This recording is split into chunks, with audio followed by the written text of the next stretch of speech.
Welcome to the Tech Egg. Don't get scrambled. Enjoy the video. Start by selecting a 12 Oz, 1-inch steak such as ribeye or sirloin, and bring it to room temperature for 30 minutes. This ensures even cooking. Pat the steak dry with paper towels so the surface browns instead of steaming. Season both sides with 1 teaspoon salt and 2 teaspoons crushed black pepper immediately before placing in the pan.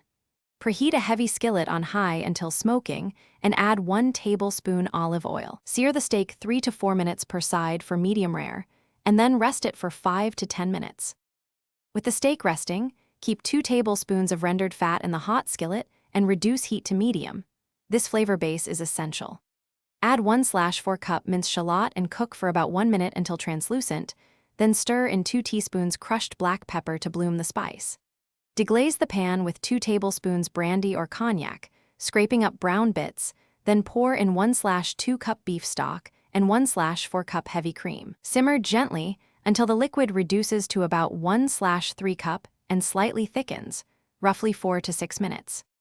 To finish, remove the skillet from heat and whisk in 2 tablespoons cold butter 1 piece at a time to emulsify the sauce and add shine.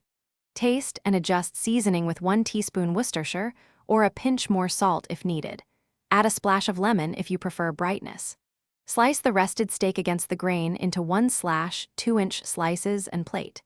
Spoon 2 to 3 tablespoons of the black pepper sauce over each serving. Garnish with 1 teaspoon chopped parsley and a pinch of flaky salt and serve immediately.